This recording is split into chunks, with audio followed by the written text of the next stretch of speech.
다시 기회가 있을까요? 자, 보고 싶었습니까? 그러니까요. 보고 싶다라는 의견들이 정말 많았습니다. 네. 보고 싶었겠죠. 네. 이렇게 굳이 또 확인을 하시는군요. 이제 그럼 올해 자리를 비우지 않으시는 건가요?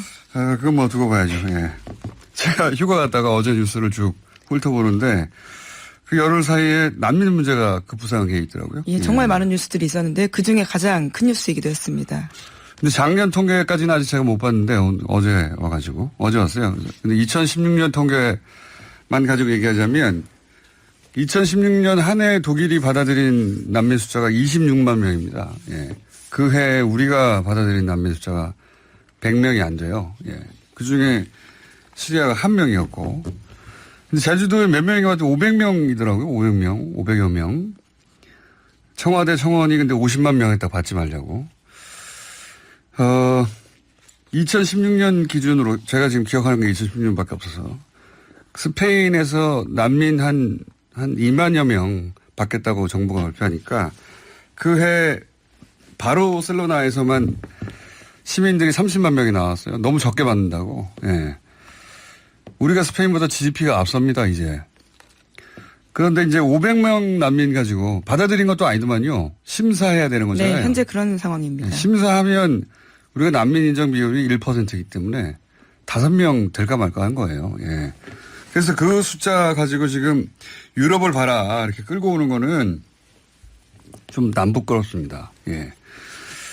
근데 이게 이 갈등을 좀 자세히 들여다보니까 이상한 점이 있어요. 제가 어제 돌아와서 좀 자세히 들여다봤는데 이 여러 온라인 커뮤니티에 굉장히 난민과 관련한 부정적인 또는 가짜 뉴스에 해당되는 네, 정확하지 않은 사실들이 좀 꽤 예. 돌아다니고 있습니다. 또는 뭐 이슬람은 결코 도와낼 수 없다. 뭐 이런 게시물들 있을 수는 있는데 이게 굉장히 지속적으로 올라오고 자기들끼리 댓글 다는 그런 시도들이 있어요. 이거 좀 더 분석을 해봐야 되는데 이 정치적 관점에서 보자면은 난민 문제는 유럽에서 극우 정당을 불러왔거든요. 실제. 그 관점에서 보자면 이런 온라인 동향은 우리 사회의 극우의 공간을 만들어내는 측면이 있습니다. 실제 주말에 난민 반대 오프라인 집회도 있었더라고요. 예, 또 그 반대 집회까지 열렸었는데요. 네. 근데 그 난민 반대 집회 지금 5명 될까 말까 한 인정되는 500명 중에 그런 비율인 나라에서의 난민 반대 집회 좀 특이하다 싶어서 그 동영상도 찾아봤어요. 예. 어제 와서 좀 바빴습니다. 근데 보니까 거기 엄마 부대 그 주옥순 씨죠. 거기 그분도 나와 계시고 박사모도 참여하고 그리고 난민 반대 집회하면서 난민 받으면 공산화 된다는 구호도 나오더라고요. 예. 어쨌든 유럽 사례를 보면서 이제 난민 문제를 꼼꼼하게 접근해야 된다. 그런 우려가 있는 것까지는 자연스러운데 이걸 이제 정치 쟁점화하려는 매우 희한한 온라인의 시도가 있다. 또 분명한 것 같습니다. 이건 일단 여기까지 하고 앞으로 난민 관련 가짜뉴스는 뭐고 예. 제대로 하려면 어떻게 해야 되는지 좀 짚어가 보도록 하고 첫 번째 눈에 띄는 뉴스가 그거라 좀 얘기했고요. 그 사이에 무슨 일이 있었습니까? 네, 많은 일들이 있었습니다. 남북 그리고 미국 관계 또한요 계속해서 진행되고 있는데요. 북한과 미국의 핵심 실무자가 어제 판문점에서 회동했다라는 보도가 나왔습니다.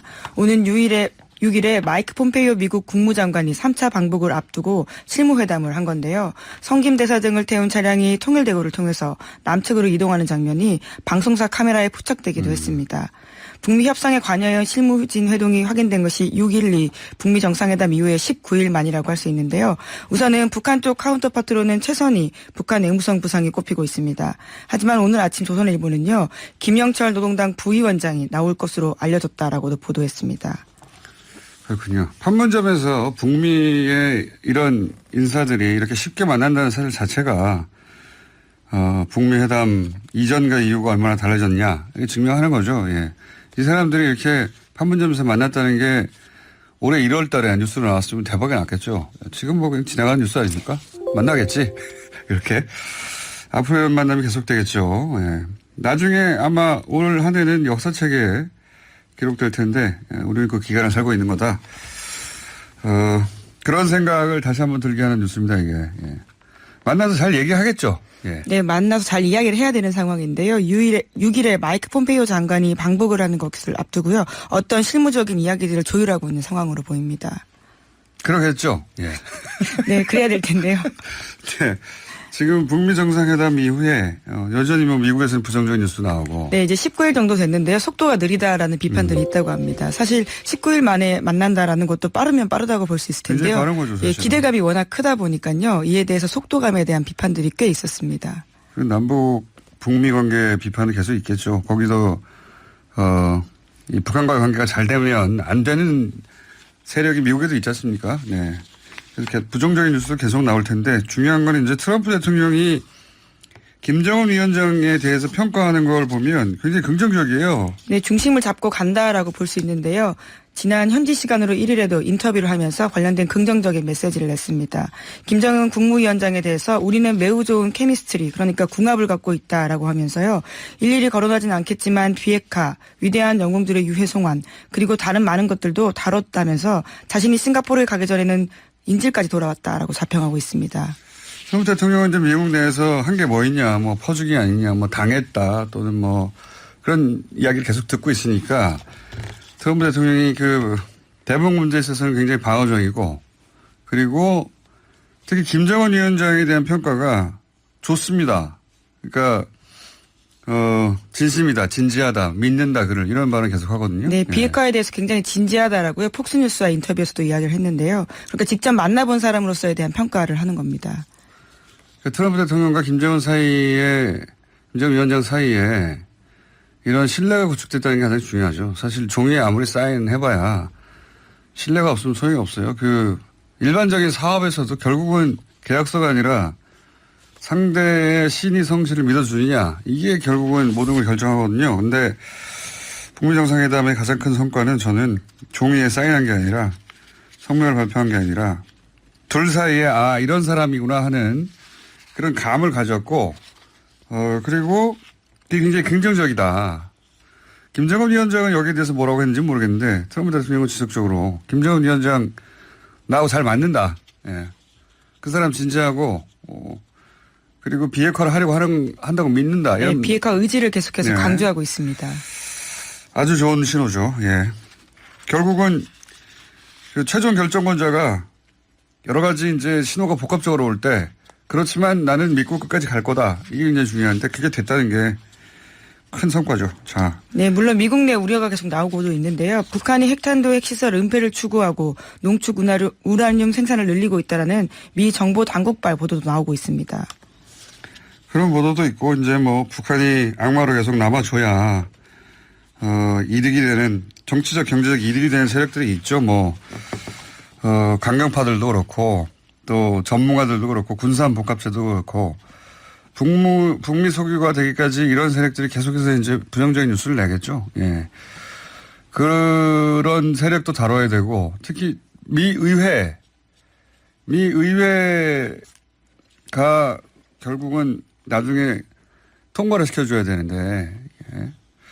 수교를 하면 그래서 우리 미국에 계신 미국 교민들의 역할이 있다. 그 얘기를 계속해 왔는데 오늘도 한번 다뤄보겠습니다. 여하간 앞으로도 국내도 그렇지만 미국 내에서도 북미 관계가 안 되길 바라는 사람들은 계속 있을 겁니다. 우리 남북 문제도 개선이 속도감 있게 뭔가 이루어지고 있네요. 네, 네. 계속해서 진전되고 있는데요. 어제 서해 연평도 해상에서 남북 함정 간 한라인이 10년 만에 복원됐습니다. 그동안 한반도의 화약고로 불리는 서해 NLL을 사이에 두고 교신을 한 건데요. 우발적인 상황에 대처할 수 있는 한라인으로 군사적 긴장이 완화됐다라는 데 의미가 있습니다. 지난달 14일에 장성급 군사회담에서 한 합의에 따른 조처입니다. 그렇군요. 이게 예전에 연평도 이것도 굉장히 대단한 뉴스예요. 사실은 연평도 폭격이 있고 연평도 사이에도 긴장감이 대단한데 이제 연평도 해상에서 군함끼리 서로 교신을 했다는 거 아닙니까? 예. 네, 이제 한라인이 되어서요. 수시로 주고받을 수 있는 상황이 생겼다라는 건데요. 우리 고속함이랑 그쪽 경비함이랑 서로 호출했다는 거 아니에요? 예. 이것도 굉장히 올해 초에 나왔으면 대단한 뉴스였는데 하도 뉴스가 많아서 그런가 보다 합니다. 근데 굉장히 우리가 월드컵 보는 사이에 휴가 간 사이에도 계속 이런 진전이 이루어지고 있다는 거고요. 예, 또 다른 진전도 있습니다. 개성공단 내 남북 공동 연락사무소 개설을 위해서요. 오늘 개보수 공사가 시작된다라고 하는데요. 남북이 지난달에 19일에서 20일 개보수 공사 사전 준비를 마무리한 다음에 공사 일정을 상호 협의한 다음에 이뤄진 일입니다. 그러니까 오늘부터요. 관계 인력들이 출퇴근 방식으로 개성공단을 들어가게 됩니다. 그렇군요. 개성공단은 이제 머지않아 다시 가동이 되겠네요. 자, 남북 북미 관계 말고 또 뉴스 있습니까? 네, 김정은 위원장 동정 관련된 소식도 있는데요. 북미에 이어서 북중 정상회담까지 마쳤던 김정은 위원장이 첫 공개 행보를 가졌습니다. 장소는 북중 국경이 맞닿아 있는 신도군인데요. 여기가 경제특구에 속해 있는 곳입니다. 이어서 또 신의주 화장품 공장도 찾아서요. 경제활동들을 계속 이어갔다라고 합니다. 아, 그러니까 북미, 그러고 나서 북중 또 한 번 했죠. 네, 그렇죠. 3차 북중 회담이었습니다. 자주도 가요, 이제. 북중 한 다음에 처음으로 간 데가 여기라는 거죠, 지금. 네, 북중 국경이 맞닿아 있는 곳인데요. 그렇기 때문에 의미가 있습니다. 경제특구인가요, 여기가? 네, 경제특구 황금평 경제특구가 속해 있는 곳이기도 한데요. 또 이어서 중국이 유엔의 대북 제재 완화를 요구하고 나섰다라고도 합니다. 이런 뉴스를 보니까 올해 유엔 총회에 김정은 위원장이 참석해서 연설하지 않을까 이런 생각도 듭니다. 왜냐하면은 그 대북 제재를 푸는데 미국 내 여론도 중요하고, 또 동시에 국제사회의 어떤 여론도 중요하잖아요. 유엔 총회 같은 데 나와서 연설하고, 중국이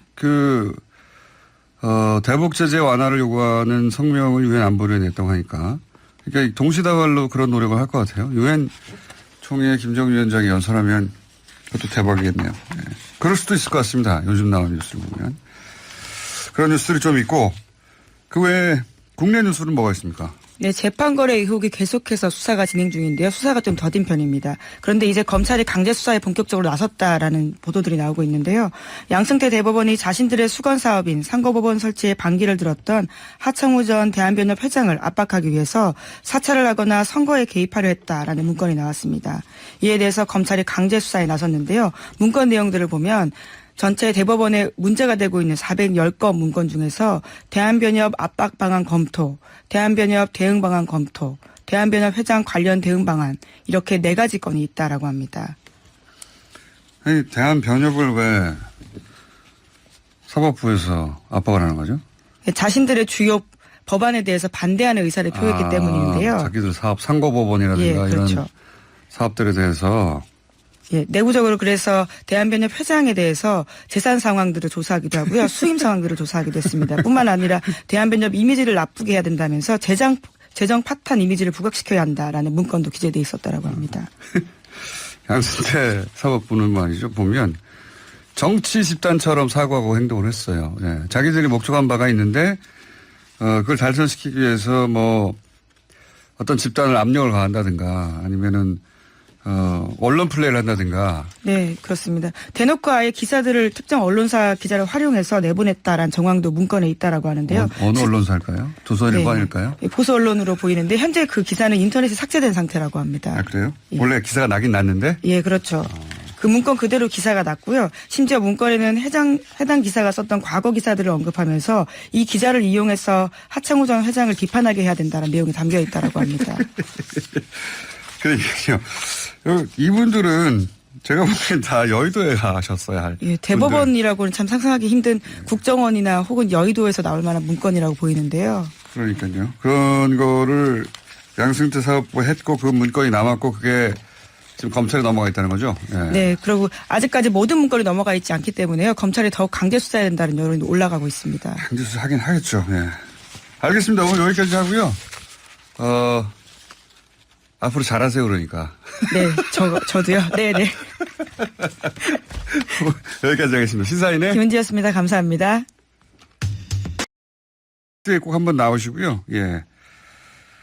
예, 부끄럽지만, 하여튼, 팬이라고 하시니 너무 감사드립니다. 네. 저는 개인적으로 선수 출신이 아닌 해설자들을 선호하고요. 그리고 그 중에서도 한준희. 선수 출신 해설위원 분들에게는 굉장히 미안한 얘기인데요. 그분들 앞에서는 그런 얘기 안 합니다. 예. 네. 자, 오늘 새벽에도 재밌는 경기가 있었습니다. 그죠? 예. 크로아티아, 방금 전에 덴마크. 예. 그렇습니다. 크로아티아 덴마크전도 있었고 그 전에 이제 러시아 스페인전도 있었는데 네. 오늘은 두 경기가 모두 승부차기 혈투까지 가는 바람에 정말 장시간 월드컵 16강전을 우리가 감상을 했습니다. 그 중에서 크로아티아 덴마크전은 저는 연장전부터 봤는데 연장전부터 봐도 되는 경기였더라고요. 예. 연장전에 모든 일이 다 그렇죠. 벌어졌더라고요. 연장전. 예. 그리고 연장전 내지는 뭐 승부차기부터 보셔도 예. 어쩌면은 승자이셨을 수도 있을 것 같습니다. 승부차기도 대단했어요. 3골씩 막았던가요? 예. 예, 그렇죠. 정말 골키퍼들의 축제와도 다름이 없었던 그런 경기가 됐습니다. 자, 연장전만 봐도 본전이고 승부차기만 봐도 모자라지 않다. 뭐 그런 경기였는데 자, 이번에 월드컵 특징을 좀 짚어주시면 이번 월드컵 특징은 어떻습니까? 네, 전체적인 이번 월드컵에서는 역시 VAR의 영향으로 예. 그 어떠한 월드컵 역사에서보다도 지금 페널티킥이 많이 나오고 있습니다. 아, 그렇군요.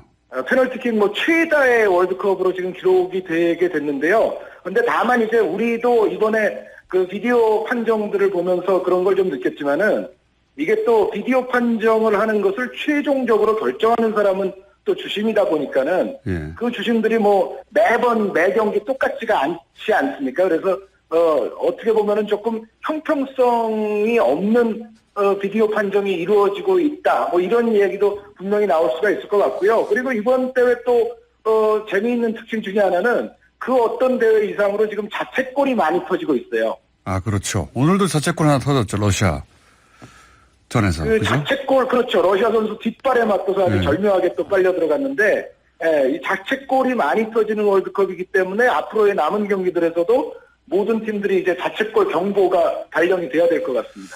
그 VAR 얘기하시니까 전문 해설위원의 입장이 궁금한데 우리 경기뿐만 아니라 이제 네네.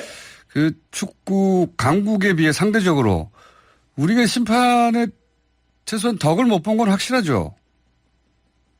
네, 우리 경기에서 불리한 인상이 분명히 있었고요. 지금 말씀하신 것처럼 축구 강국들이 좀 어드밴티지를 조금 누리고 있는 인상도 분명히 있습니다. 물론 그죠. 그래서는 안 되지만 그런데 그 인상이 있는 것 자체는 부인할 수가 없거든요. 그런데 여기서 제가 또 다른 요소 하나를 말씀을 드리자면 이런 것도 있어요. 예를 들어서 주심이 좀 경력이 부족하다든가 한 사람이고 비디오 심판이 경력이 훨씬 더 대단한 심판이 예를 들어 서게 되면 이때는 주심이 비교적 비디오 심판의 제안을 잘 들어주는 편인 것 같이 저는 좀 느꼈고요. 아, 그래요? 그리고 반대로 주심이 경력이 아주 대단하고 비디오실에 있는 그 비디오 레프리가 경력이 좀 부족한 경우에는 비디오 레프리가 뭔가 제안을 해도 주심이 그것을 이제 묵살한다거나 좀 자기 마음대로 판단을 하는 그런 어떤 인상도 조금은 받는 그런 월드컵이 됐습니다. 우리 그 멕시코전에서 기성용 선수가 태클 당한 거 그게 이제 네. 명백한 반칙이었는데 아마도 그 지금 말씀하신 대로 VAR 측에서는 봤을 테니까 콜을 줬을 텐데 그걸 우리 그때 당시 주심이 안 받은 걸로 봐야 됩니까 그럼? 그거는 이제 콜을 받았는지 안 받았는지는 지금 저희가 뭐 정확하게 말씀드릴 수는 없습니다만 했다 하더라도. 그 자체가 VAR로 아예 가지도 않았다는 것은 이것은 명백히 사실은 좀 문제가 있었던 시츄에이션이었던 것 같아요. 그러니까 그 장면은 VAR을 했다면은 분명히 우리에게 유리한 결과가 나오지 않았을까라는 아쉬움이 지금도 있습니다. 그러니까요. 이 VAR 제도도 지금 좀 손을 보긴 봐야 되겠어요. 그죠? 예. 그러니까 문제는 일관성이에요. 그러니까 VAR 들어가는 심판과 주심이 매번 매 경기 이제 다 바뀌기는 하는데 사람이 바뀜에도 불구하고 이 바뀌는 사람들에게 모두 공통적으로 좀 지켜질 수 있는 그러한 일관성을 앞으로 FIFA가 좀 더 고려를 해야 된다는 생각입니다. 자, 그리고 이 경기는 어땠습니까? 그 독일전 대단했는데 그 러시아 현지에서 느낀 독일전의 반응은 어땠어요? 독일 제외하고 전 세계가 하나가 된 거 아닙니까? 그렇죠. 여기 사실은 러시아 현지의 멕시코 팬들이 또 굉장히 많이 왔는데 멕시코는 당연한데. 멕시코 팬들이 비바 코리아를 다 외치고 있고 그리고 사실 뭐 방송센터에 있는 제3국 외국인들의 경우에는 우리 한국의 독일전 승리에 대해서 역시 반응이 상당히 뜨겁습니다. 그러니까 상당히 놀랐다는 반응들, 아주 잘했다는 반응들, 그런 반응들을 저도 많이 접했습니다. 독일한테 당해왔던 유럽의 다른 나라들, 뭐 특히 영국, 프랑스, 이탈리아 이런 나라들은 아주 뭐 축제가 자기들 나라 이긴 것보다 더 좋아하는 것 같던데. 특히 잉글랜드 같은 경우에는 그럴 수밖에 없을 거예요. 그러니까 잉글랜드가 뭐 좀 해보려고 할 때 결정적인 순간에 항상 그 잉글랜드의 길을 가로막았던 것이 독일이기 때문에 잉글랜드에서 특히 가장 열광할 것 같습니다. 이탈리아도 마찬가지였지 않을까 싶습니다. 예. 그렇죠. 그러니까 유럽에는 독일의 라이벌이 한둘이 아니죠. 뭐 프랑스가 됐든 네덜란드가 됐든 독일이 실패하면 다 좋아할 겁니다. 그러니까요. 자, 돌아오시면 더 자세한 얘기 좀 나눠보기로 하고, 오늘은 이 몇 가지 중요한 포인트만 좀 짚어볼까 합니다. 이 신태영 감독한테 기회를 더 줘야 하느냐, 이런 이야기가 있습니다. 이 정도 경험을 한 감독을 이 시점에서 뭐 7월까지밖에 계약이 안 된 걸로 알고 있는데, 계약하려고. 감독을 그만두게 해서 그 경험을 살리지 못하게 하는 게 더 손실이냐, 아니면 완전히 새로운 감독을 불러서 우리 대표팀에게 이제 새로운 바람을 불러 일으키지 못하게 하는 게 더 손실이냐. 어느 쪽입니까? 어떻게 보십니까? 개인적으로는? 물론 이제 신태용 감독이 또 이번에 독일전도 막판에 놀라운 승리를 또 거뒀지 않습니까? 그래서 신태용 감독 자체는 제 생각에는 새로운 감독을 우리가 정하려고 할 때 후보군에는 분명히 포함될 수 있다고 저는 생각을 합니다. 그리고 이제 그보다 더 강하게 주장하시는 분들은 신태용 감독 유임을 또 주장하시는 분들도 계실 텐데 그런 분들에게도 물론 일리가 있다고 저도 생각을 하는데 다만 이제 이거는 이렇게 봐야 될 것 같습니다. 우리가 지금 신태용 감독이냐 아니면 다른 감독이냐 또 다른 감독이라면 뭐 한국인 감독이냐 외국인 감독이냐 여러 이제 주장과 의견이 나올 수는 있는데 저는 여기서 누가 감독이냐가 중요하다기보다도 감독을 어떻게 뽑을 것인가, 감독을 어떠한 기준을 가지고 뽑고 어떻게 심사를 해서 결정할 것인가가 저는 오히려 가장 중요한 문제라고 생각을 하거든요. 그 기준과 심사에 비추어서 신태용 감독이 더 나으면 신태용 감독이 계속하는 것이고 아니면은 다른 후보 감독이 신태용 감독보다 확연히 장점이 많다는 것이 이제 기준이라든가 심사에 의해서 밝혀지면 또 새로운 감독으로 갈 수도 있는 것이고 그래서 여기서 문제는 포인트는 신태용 감독으로 해야 된다, 안 해야 된다라기보다도 어떠한 기준을 가지고 어떻게 심사를 해서 우리가 새로운 감독을 정할 것이냐가 더 중요한 것이고 더 근본적인 것이라고 저는 생각을 합니다. 그러면 어떤 기준이어야 합니까? 새로운 감독은 보시기에 한두 가지만. 네, 새로운 감독은 그러니까 이런 겁니다. 우리가 얼마 전에 아시안 게임 감독을 이제 새로 선임을 할 때 김학범 감독이 이제 선임이 되지 않았습니까? 근데 과거보다는 훨씬 더 엄정한 기준과 이제 복잡한 심사를 좀 거쳤거든요. 그러니까 예를 들어 연구 과제를 부여해서 내준 다음에 그것에 대해서 이제 과제를 수행토록 하고 프리젠테이션을 들어보고서 이제 또 심사를 하는 그러한 형태로 김학봉 감독도 아시안게임 감독으로 선임이 됐는데 국가대표 감독이라면은 아시안게임 감독 뽑는 것보다도 더 기준이 세밀하고 까다롭고 뭔가 과제를 내주고 그것에 대한 프리젠테이션이라든가 대한민국 축구의 미래의 청사진을 정확히 제시할 수 있는 뭔가 그러한 것을 엄격하게 심사를 한 다음에 저는 뽑아야 된다고 생각을 하거든요. 그래서 아시안게임에서 김학범 감독 선임한 그 기준치와 그 심사 방식보다 좀 더 세밀하고 엄격하게 해서 대표팀 감독을 뽑아야 된다는 생각입니다. 그 얘기하고 그리고 축구협회 얘기는 이게 전화 연결로 다 할 수 없을 것 같아서 돌아오시면 얘기를 본격적으로 한번 해보기로 하고요. 거기 계시는 기간 동안 아직 제가 뭐 여쭤볼 질문이 남아있는 게 뭐냐면 지금까지의 경기력을 볼 때 우승팀은 누굽니까? 어디입니까?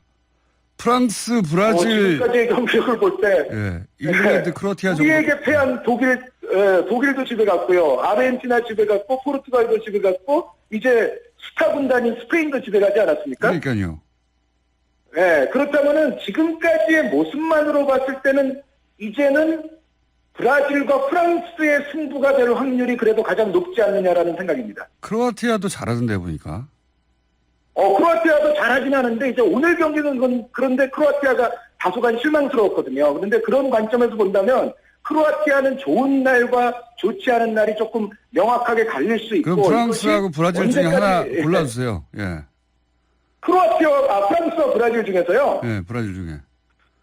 지금까지 봐서는 저는 프랑스 고르겠습니다. 프랑스요? 예. 네. 틀리면 10,000원 주세요.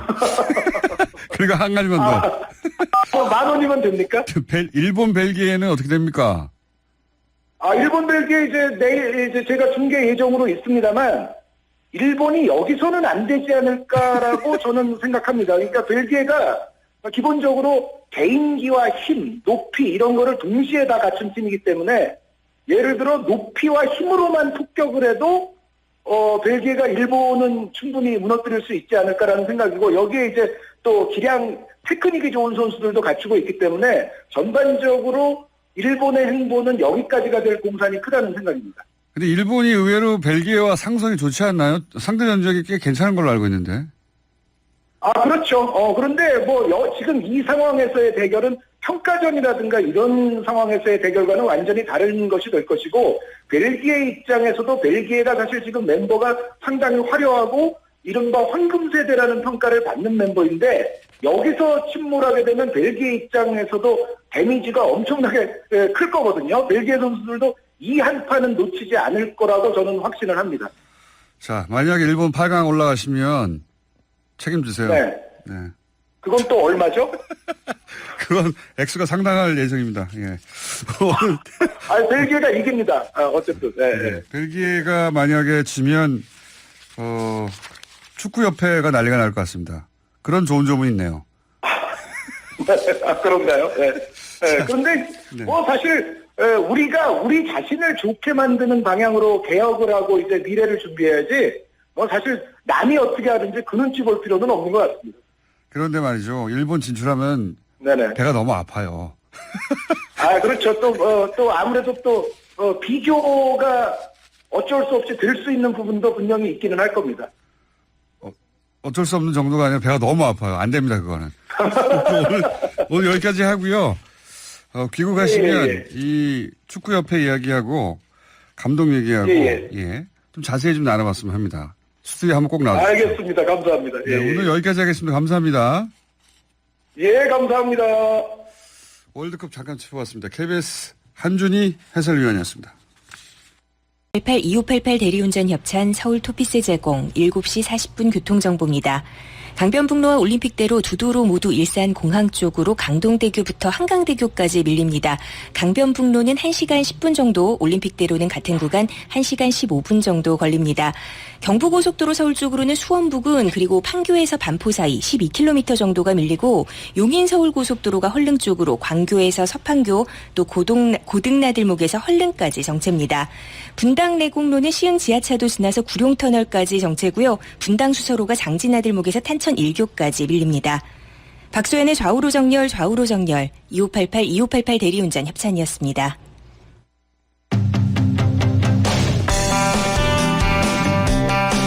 제주 예멘 난민 문제 짚어보겠습니다. 분명히 논의해볼 만한 주제이긴 한데 그런 본격적인 논의 이전에 가짜뉴스가 너무 많다 해서 오늘은 팩트체크 한번 진행해 보겠습니다. 한겨레 21일 이재호 기자 나오셨습니다. 안녕하세요. 네, 안녕하세요. 한겨레 네. 21의 이재호 기자입니다. 제주도 목소리가 좋으시네. 감사합니다. 제주도에 직접 가서 취재하셨다고요? 예. 네, 지난주랑 지지난주 두 차례 걸쳐서 다녀왔고요. 한 8, 9일 정도 갔다 왔습니다. 우리나라의 예멘 난민이 온 총 숫자가 지금까지 얼마나 됩니까? 지금까지 총 94년부터 하면 1,005명으로 1,000명 정도 와 있습니다. 24년간 1,000명밖에 신청 안 했어요? 예. 네네. 그러면 전 세계의 예멘 난민들 총수 중에 우리나라에 온 예멘 난민의 숫자는 그러면 지금 500여 명으로 따지면 몇 퍼센트 정도 되는 거예요? 한 0.4% 정도인데요. 그러니까 유엔의 보고서에 따르면은 전 세계에서 난민이나 망명을 신청한 예멘인 수가 한 28만 명 정도에 이른다고 보고를 하고 있습니다. 그 중에 0.4%. 네네. 네. 극히 일부가 오네, 우리나라에. 네, 맞습니다. 극히 일부. 네. 근데 이제 예멘하고 우리하고 접점이 거의 없잖아요. 네, 사실 종교적으로나 그렇죠. 네. 언어도 그렇고 문화적으로나. 이들이 우리나라를 굳이 찾아온 이유는 뭡니까? 솔직하게 말씀드리면 다른 나라들이 더 이상 받아주지 않아서 그렇습니다. 네. 그렇겠죠. 네. 네. 그런데 예를 들어서 아시아에서 말레이시아가 그나마 네. 그 무슬림 인구가 많아서 네. 거기 많이 갔을 것 같은데 거기 몇 명 정도 갔습니까? 거기 2만 명 정도가 갔고요. 2만 명. 실제로 거기 예멘에서 갈 수 있는 나라 중에 하나였습니다. 말레이가. 그래서 그렇죠. 많이 가 있는 걸로 알려져 있습니다. 종교적으로도 네. 그렇고 말레이가 2만 명인데 우리나라에는 500명 정도 온 거고. 올해 500명이 왔고 총 1000명이. 네. 총 이때까지 네네. 총 1000명. 94년부터 1000명이라는 거죠. 다 합쳐서. 네네네네. 네. 올해 많이 온 거네요. 올해 많이 왔습니다. 네. 그러니까 실제로. 네. 다른 나라에서 더 이상 예멘 난민이 받아들이지 않아서 네. 네. 말레이 같은 것도 또 한 2만 명 정도는 갔는데 거기서도 이제 수용이 안 되는 인원들 중에 전부 정확하게 돌다가 말씀드리면 이제 작년까지 예멘에서 말레이로 갔던 경우에는 뭐 2년 3년까지도 체류를 허용을 해줬었는데요. 너무 늘어나니까 말레이 정부가 거기도 2만 명 정도가 올해 법을 바꿔서 이제 3개월 이상 머물지 못하도록 바꾼 겁니다. 그래서 이렇게 다른 곳을 찾다 보니까 그중에 제주도가 그렇군요. 눈에 띄었던 거죠. 말레이가 2만 명. 네. 말레이시아도 2만 명인데 더 이상 못 받겠다. 예. 네, 그렇습니다. 우리는 이제 500명 와 있는 상태고 여기 난민들이 대부분 남성이라고 처음에 네. 이제 가짜 뉴스는 제가 보니까 전부 다 남자라고 했는데 그건 아니었고. 그건 아니고요. 네. 예. 그러면 숫자가 어떻게 되는 겁니까? 몇 명이 남자고 몇 명이 여자인 겁니까? 정확하게는 이제 549명 중에서 504명이 남자고, 여성이 45명인데요. 그런데 여성 같은 경우에는 거의 남편이나 가족이랑 온 경우가 많아요. 그래서, 그러니까 그럼 같이 한 왔다는 100여 명 얘기죠. 커플로. 정도는 네. 부부라고 봐야 되겠네. 네, 부부거나 이제 자녀까지 합쳐서 온 경우이기 때문에 아하. 이제 남성만 혼자서 온 경우는 그 중에서 한 80% 정도 이렇게 볼 수 있을 것 같습니다. 100여 명 정도는 부부로 빠지고. 네, 부부 가족으로 빠지고요. 그렇군요. 그럼 540명 중에 한 100여 명 빠지고 400여 명 정도. 네, 450. 가족, 뭐 아이들도 있을 테니까. 네네. 400여 명 정도가 남성이다. 근데 여기서 이제 또 젊은 남성이 무슨 난민이냐. 네네. 사실 이건 난민에 대한 정의 자체를 제대로 못한 것 같긴 한데. 네.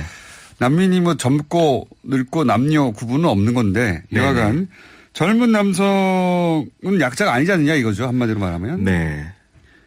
그런 지적인데 이 문제는 어떻습니까?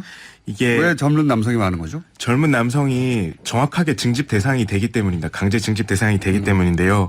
현장에서 얘기를 나눠보면은 거기 후티 반군이 강제로 일단 납치를 해서 끌고 간 다음에 총을 주고 전쟁터로 내몰아서 총알 바지로 네, 쓰는군요. 뭐 이렇게 해서 전쟁에 나가지 않겠다고 하면 그럼 너는 반군이다라고 간주를 해서 총살. 구속을 하거나 뭐 네. 이렇게 죽이거나 이렇게 하다 보니까 일단은 거기 끌려갔다가 오신 분들도 꽤 많아요. 이야기를 해보면 현장에서. 그러니까 군에 납치됐다가 이렇게 빌고 탈출해서 온 경우도 많아서요. 일단 젊은 남성이 많은 이유는 징집 대상이기 때문으로 볼 수 있을 것 같습니다. 그렇군요. 네. 그러니까 정상적인 징집이 아니라 반군에 끌려갔다가 네네. 탈출했다든가 그런 케이스다. 네. 뭐 그리고 이제 돈을 벌어야 하는 이유도 사실 있기는 한데요. 그러니까 일각에서는 이들이 뭐 비행기를 타고 와서 그리고 돈을 벌러 온 뭐 위장 취업을 하러 온 가짜 난민이라고 하는 이야기를 많이 하는데요. 실제로는 이들이 이제 어떻게 왔는지를 좀 볼 필요가 있는데 돈이 보통 예멘에서 벌어서 나오는 게 아니라 자기보다 앞서서 나갔던 형제들 뭐 그 근처에 사우디나 저기 수단이나 나가서 돈을 벌어서 그들이 자금을 마련해주면 그 자금으로 나오는 경우가 많아요. 아하. 그렇군요. 그러니까 이 사람들도 일단 나왔기 때문에 나와서 돈을 벌어서 좀 가능하다면 지금 현재로서는 생활하는 것만 해도 벅차지만 과거 우리나라도 그랬어요. 우리나라에서 네 맞습니다. 정확하게 비슷한 양상입니다. 예, 미국에 먼저 형제가 가고 네네. 부모가 가고 그걸 부르고 네네. 그랬었죠. 그런 양상이네요. 그러니까 네, 이 사람들이 맞습니다. 돈이 있고 여유가 있어서 비행기를 타고 나온 게 아니라 먼저 탈출했던 그 형제 자매들이 그 자리에 거기서 이제 왜냐하면 죽으니까 네. 그 나라에 있다가는 네. 비행기 표를 보내주거나 하면 그걸 타고 온 사람들이지 돈이 여유가 있어서 여기로 온 게 아니다. 네. 맞습니다. 그러니까요. 비행기를 탔다는 이유만으로 뭐 보트피플은 아니지 않느냐 네, 네, 뭐 이렇게 네. 얘기하는데 예멘에서 배 타고 여기까지 못 와요. 꽤 힘들 겁니다. 네. 네. 그래서 그 형제자매들이 보는 우리나라에서도 이렇게 가족이 재결합할 때 난민 인정 비율이 높거든요. 제가 네, 알기로는. 맞습니다. 네, 예. 네, 네. 가족이 먼저 나왔고 네. 그 다음 가족 뭐 형제나 부모를 부르는 경우에는 난민 인정 우리나라 비율이 굉장히 낮지만 네. 1%대로 과거에 내가 알고 있었는데 요즘 좀 올라갔나요? 네, 최근에는 4%까지 된다는 보고가 있는데요. 그런데 중간에 이제 난민 심사를 포기하고 나간 경우까지 계산을 하면은 뭐 3% 정도로 추산하는 경우. 전 세계에서 가장 나거든요, 거의. 거의 네. 10분의 1, 세계 평균의 10분의 1 정도. 네. 세계 평균이 38%인 상황이니까요. 네. 그러니까 우리나라에서 난민 문제가 이렇게 크게 그 열흘 사이에 됐다는 게 너무 신기했어요. 네. 우리나라 난민이 안 받기로 유명하거든요. 네. 그래서 난민이 잘 안 옵니다. 와도 몇백 명 수준 온 것도 이게 정말 적은 숫자거든요, 이게. 네. 이 적은 숫자도 우리가 수용하지 못할 정도의 국가가 아닌데, 네. 여하간 계속 팩트 체크 해보겠습니다. 어쨌든 한 3% 정도까지 올라왔다. 네. 네, 재작년인가 3년 전인가 4년 전 통계가 1%였어요. 네, 1.1%인가? 3% 정도는 됐다. 이 500명도 3%, 4% 적용해도 몇 명입니까? 5명, 10명 그 정도 수준밖에 안 된다는 얘기잖아요. 네, 많이 대신 이제 통상적으로 그 확률상으로 봤을 때는 인정받을 수 있는 비율은 크게 높지 않을 것 같습니다. 10명도 안 된다는, 10명 난민 때문에 결국 이런 사단이 나고 있다는 거나 마찬가지예요. 네. 자, 그래서 이런 팩트 체크 한다는 게 저는 좀 이상합니다. 이렇게까지 할 일이 아닌 것 같은데. 네. 자, 그리고 또 이런 얘기도 있습니다. 범죄율이 네. 높아질 수밖에 없다. 네. 예.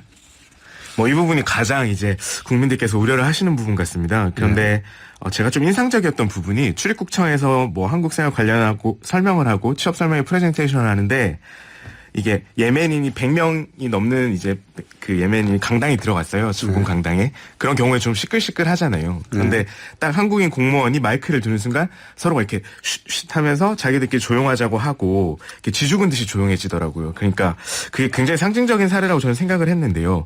이 사람들이 굉장히 한국 질서나 이런 부분을 잘 지키려고 굉장히 조심하고 있는 상황입니다. 그러니까 지금 제주도 경찰서에서도 보고를 보면은 아직까지 2달이 이제 많이 넘었지만 범죄는 보고된 바가 없고요. 뭐 수십만 원이 든 자기가 갖고 있는 재산보다 더 많은 돈이 든 지갑을 찾아줬다거나 그런 사례가 한 4건 정도 있었거든요. 그래서 경찰하고 이야기를 조금 해보면 이 사람들이 난민 지금 뭐 범죄를 저지르거나 경범죄라도 저지르게 되면 난민 심사 과정에서 불이익을 받을 수 있다는 거를 굉장히 잘 알고 있고 이런 부분에 있어서 좀 조화롭게 그 제주도에서 살아가려고 한다고 노력한다고 이렇게 경찰들이 설명을 했습니다.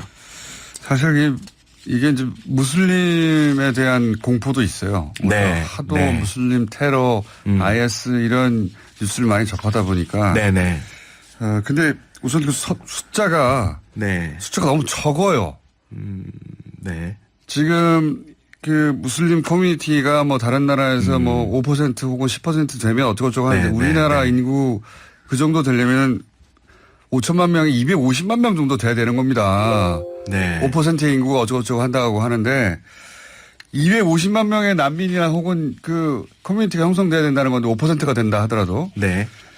지금 5명, 10명 가지고 하는 거예요. 난민 인정이 되는 비율로 보자면 네. 참 이렇게까지 부정적이고 그 비판적이고 하는 여론이 갑자기 형성된 게 좀 이상한데. 네.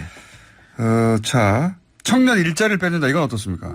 뭐 사실 이 부분도 어디에도 근거가 없는 상황입니다. 뭐 제주에 있는 예민 난민들이 현재 취업한 양상을 보면은 거의 대부분이 양식업장, 뭐 고기잡이배, 돼지고기 식당, 횟집 종업원으로 간 상황인데요.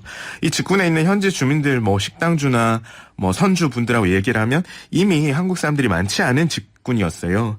뭐 동남아나 이쪽에서 일을 하시는 분들이 많았던 부분이고요. 그리고 이제 난민 심사를 통해서 인정받은 사람이 저희가 94년부터 지금까지 총 839명이라고 말씀을 드렸는데요. 23년간 네. 800명 됐습니다. 작년에 좀 늘었나 보군요. 네. 재작년까지 통계가 700여 명이었는데. 그러니까 난민 심사에서 거절을 당하거나 아니면 난민 심사 과정, 그러니까 인정 못 받은 경우에는 단순 노무직밖에 할 수가 없어요. 그러니까 전문직으로 갈 수가 없는 상황이죠. 그래서 아까 말씀드린 839명을 제외한 나머지는 그러니까 전문직으로 갈 수가 없는 겁니다.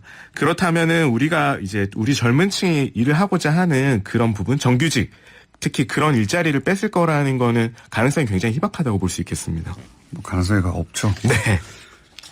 24년간 800명 난민 인정했다니까요. 네. 800명입니다. 800명. 8만 명이 아니고요. 8천 명도 아니고 80만 명도 아니고 800명이에요. 24년간 숫자를 좀 봐주시고 자꾸 이 숫자는 무시하고 네. 무슬림에 대한 이미지 이걸 가지고 자꾸 이런 가짜뉴스를 많이 만들어내는데 그리고 뭐 이게 어디서부터 시작됐을까요? 갑자기 궁금해지는데 제가 어제 와서 이제 커뮤니티를 돌다 보니까 네네. 난민 문제가 그 숫자로 보나 네네. 정도로 보나 우리의 난민 인정 비율로 보나 네. 이렇게까지 크게 갈등을 일으킬 만한 사안이 아닌데 네.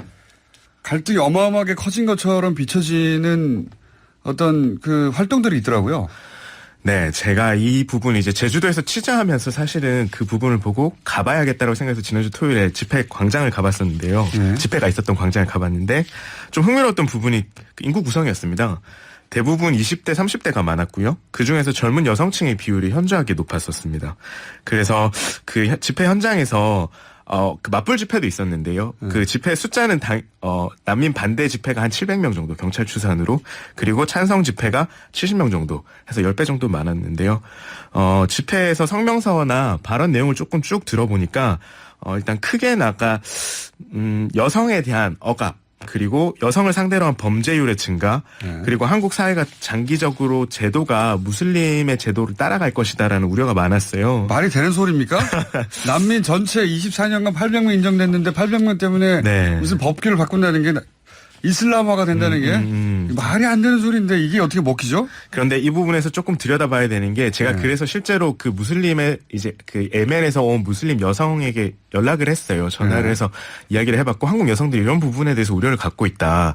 이들이 여성을 학대하고 그리고 폭력을 자행한다는 거에 대해서 어떻게 생각하니까 사실 무근이다.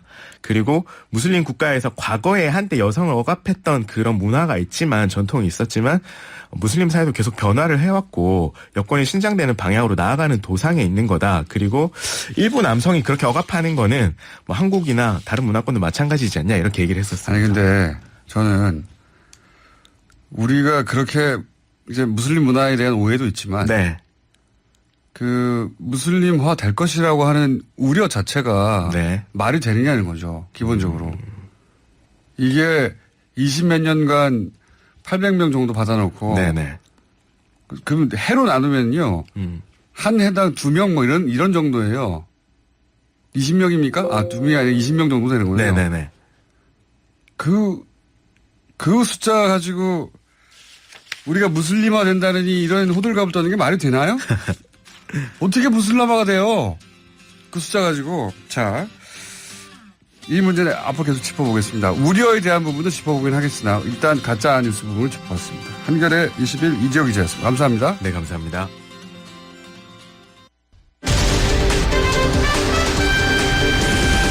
TBS 8시 종합뉴스.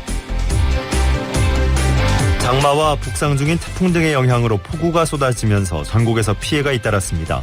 감기 몸살 등으로 휴식을 취해온 문재인 대통령이 오늘 수석 보좌관 회의를 주재하며 업무에 복귀합니다. 도널드 트럼프 미국 대통령은 북한이 비핵화에 매우 진지한 태도를 갖고 있다고 밝혔습니다. 러시아 월드컵 16강전에서 러시아와 크로아티아가 각각 승부차기 끝에 8강에 진출했습니다. 이상 이 시간 주요 뉴스입니다. 중부지방과 경상도, 충북 등 일부 지역에 호우특보가 내려진 가운데 오늘 전국에는 최고 200mm의 비가 내리는 곳이 있겠습니다. 제7호 태풍 뿌라비루는 당초 예상보다 동쪽으로 치우쳐 내일 아침 제주도를 지나 오후에는 경남 해안을 통과할 것으로 보입니다. 김호정 기자의 보도입니다. 주말 이틀 동안 쏟아진 장맛비로 전국에 인명피해와 침수피해가 잇따랐습니다.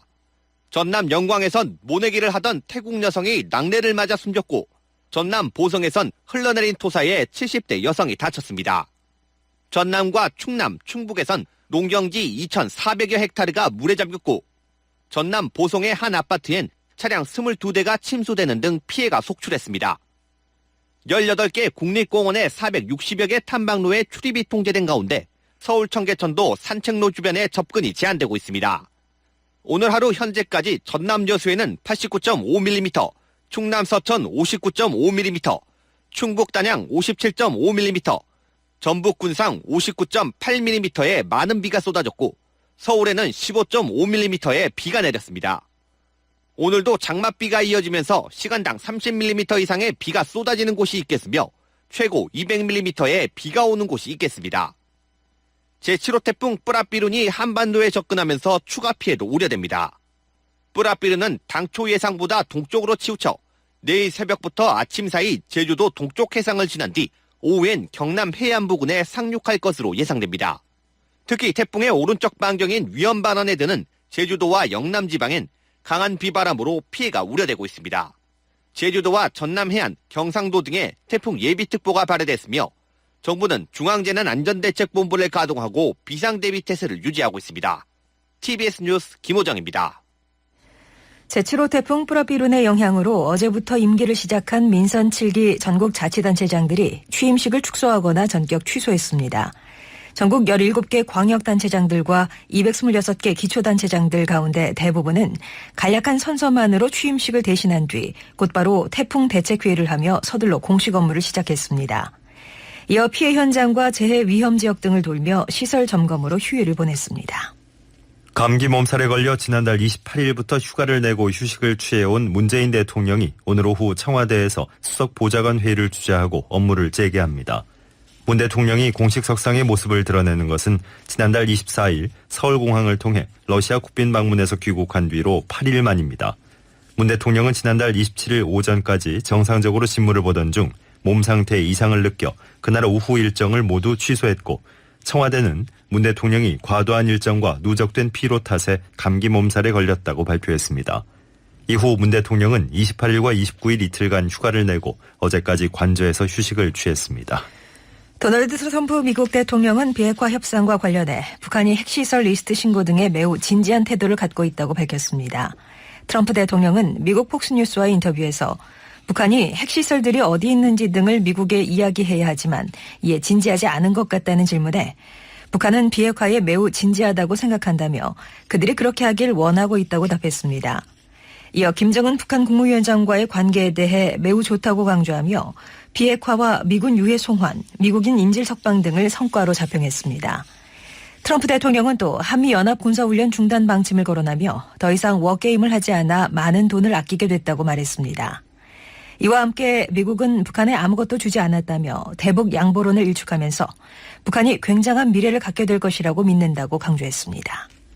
존 볼턴 미국 백악관 국가안보회의 보좌관은 미국 측이 핵과 생화학 무기, 미사일 등을 1년 내 해체하는 프로그램을 고안했으며 마이크 폼페이오 국무장관이 이 같은 방안에 대해 조만간 북측과 논의할 것이라고 말했습니다.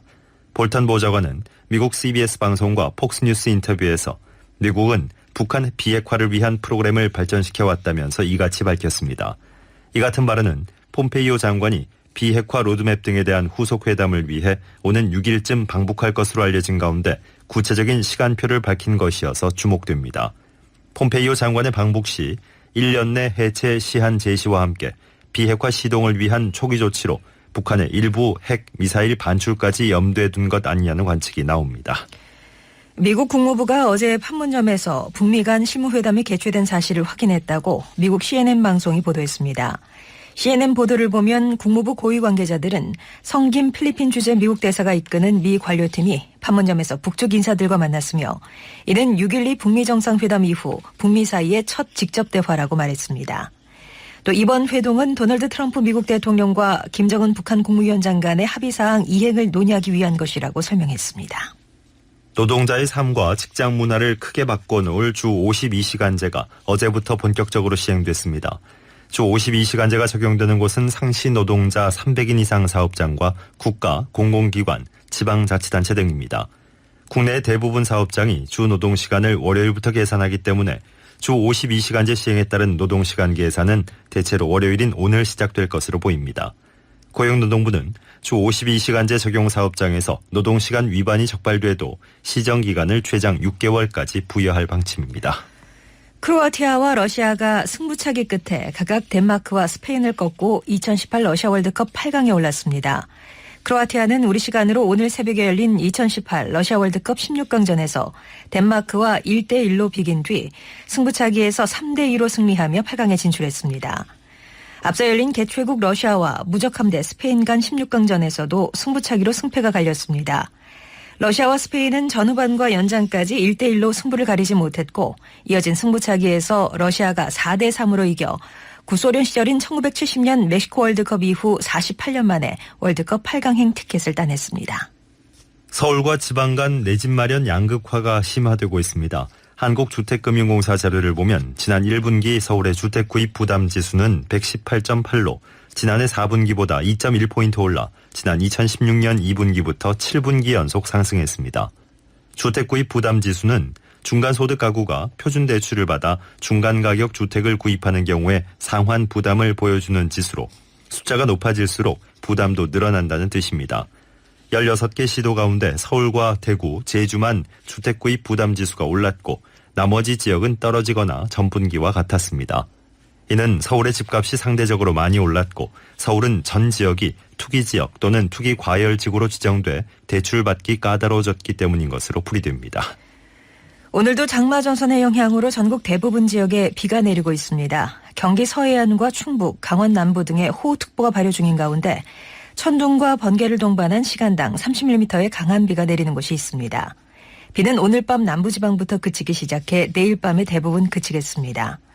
오늘 낮 최고 기온은 서울 26도, 인천 25도 등으로 예상됩니다.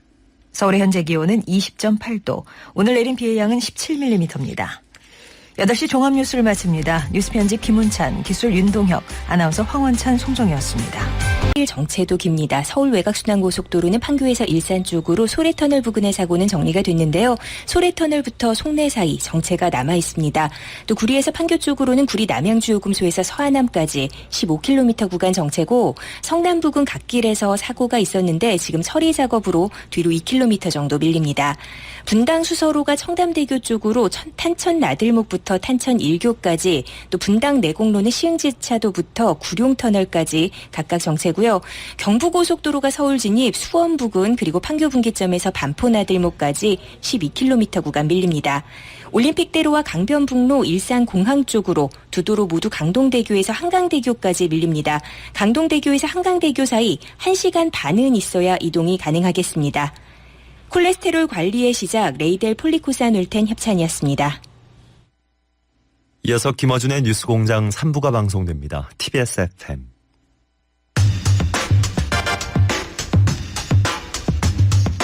폼페이오 미 국무장관이 방북을 한다고 하죠. 자, 북미 관계 다시 한번 짚어보기 시작하겠습니다. 한동대 김주영 교수님 나오셨습니다. 안녕하십니까? 네, 안녕하십니까? 네. 지난 3주간 이 북미 관계가 관련 뉴스가 별로 없었어요. 네. 네. 월드컵 때문입니까? 우리가 생각하긴 그런데요. 네. 아마 물밑 그 국내적으로 정비하는 과정이 좀 있었던 것 같습니다. 뉴스공장에 제가 휴가인 줄 알았는지. 네. 어쨌든 제가 이제 복귀하자 갑자기 또 뉴스가 나오기 시작했습니다. 그러네요. 지난 3주간 그럼 무슨 일이 있었습니까?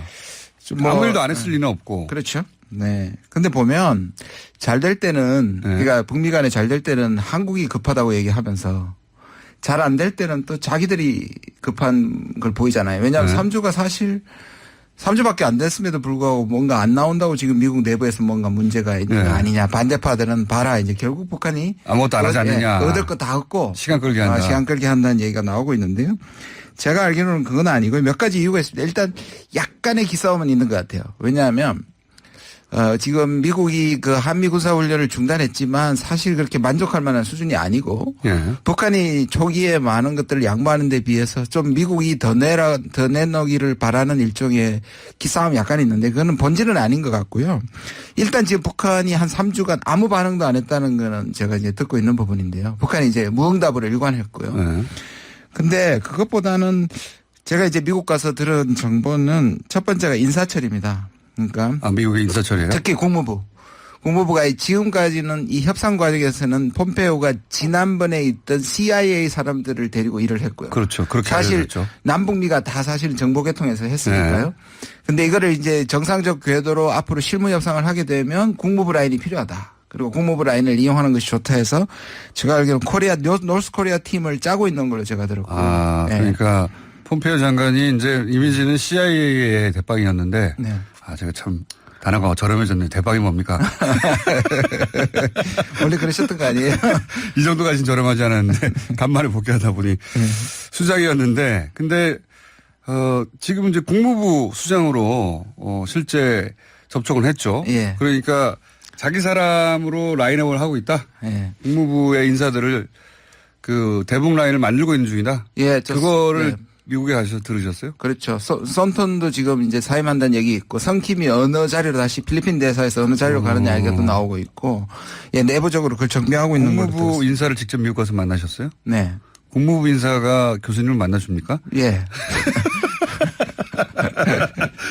국무부의 어느 정도 선을 만나신 더 거예요? 많은 걸 알려가시 마십시오. 그래도 그 제법 이런 뉴스를 전해줄 만한 인사를 만나신 거. 네.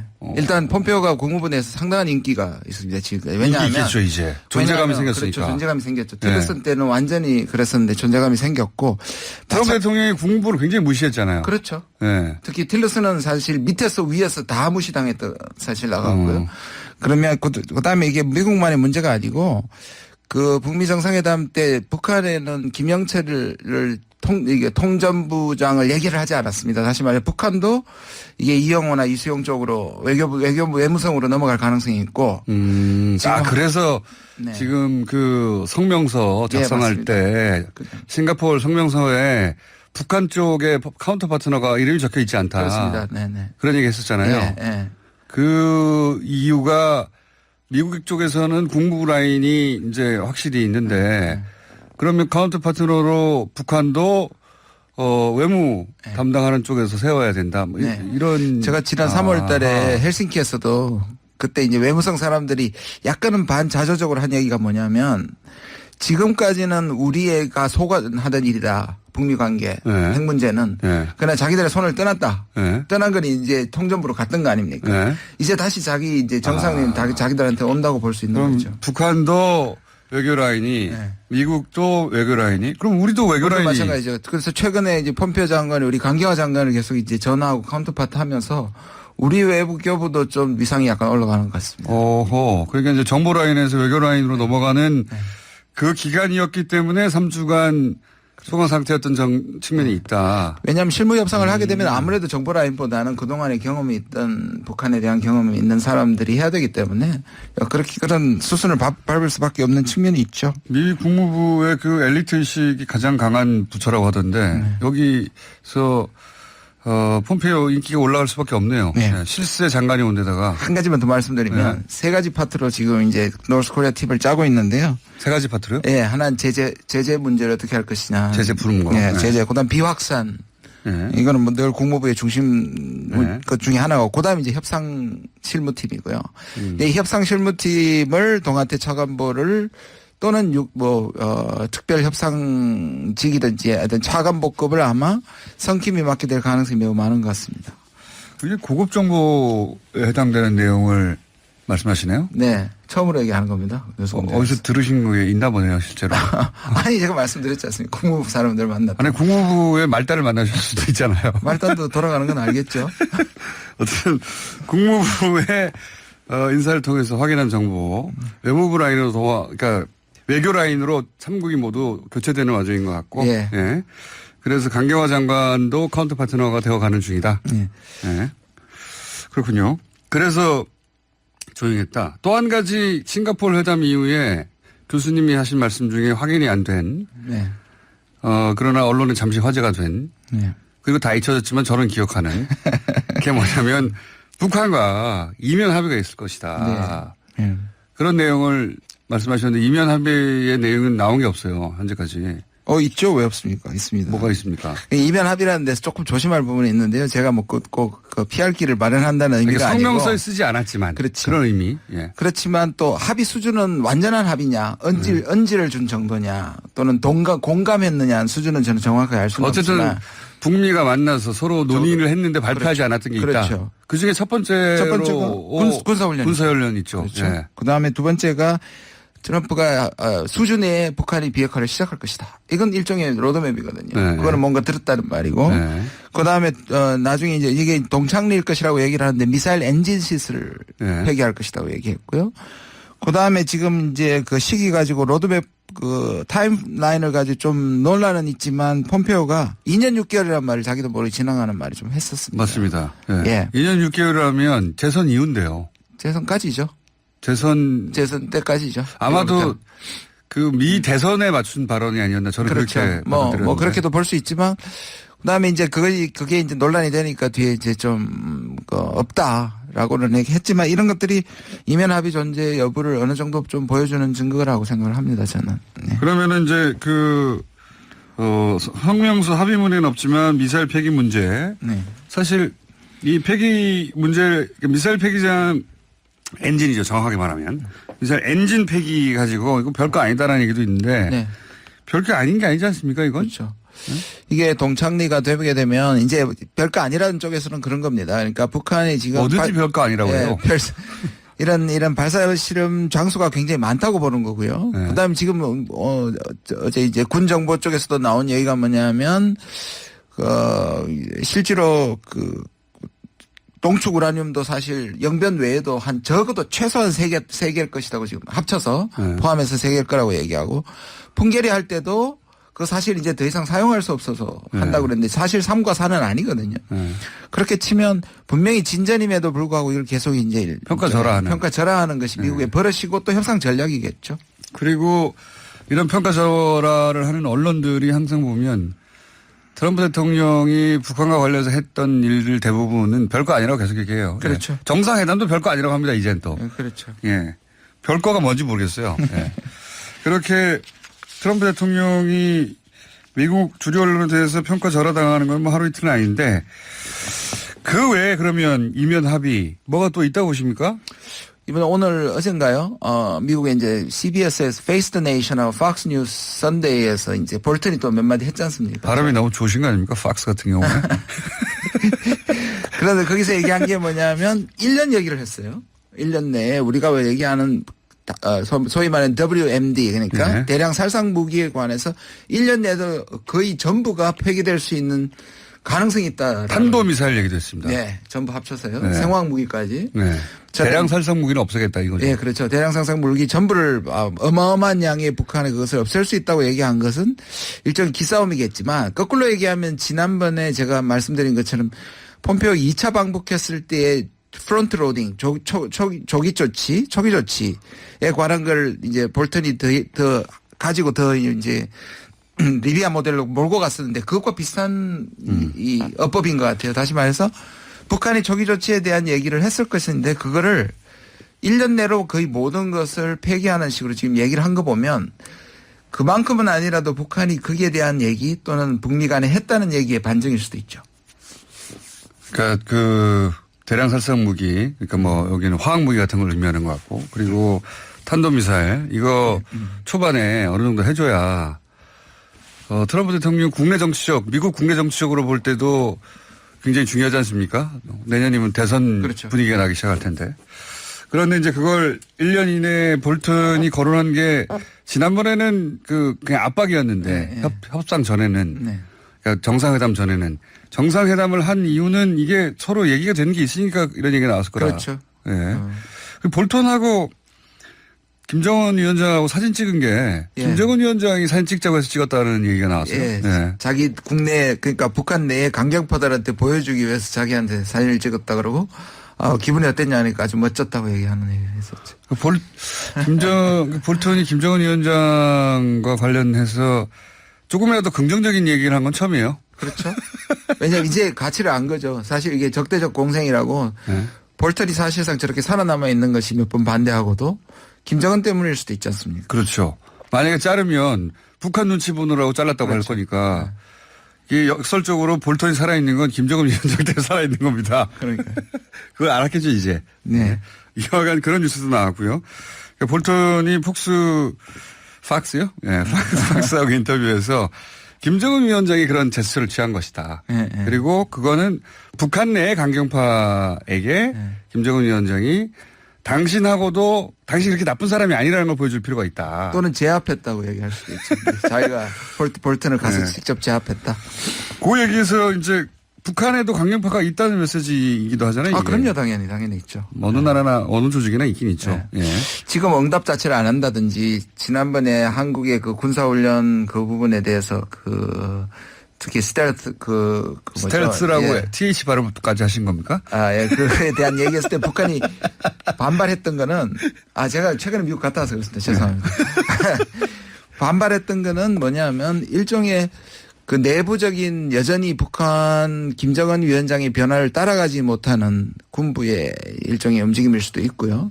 그다음에 지금 계속 뭐 일부 숙청이 또 있다는 얘기가 들리는 걸 보면 아무래도 지금 김정은 위원장의 그 개혁의 엔진은 당과 이제 그 정부인데 과거에 이제 병진 노선을 할 때나 군 위주로 갔을 때의 그 특권을 내려놔야 하는 그러니까 군부는 신경을 쓸 수밖에 없죠. 아무리 북한이라도. 예.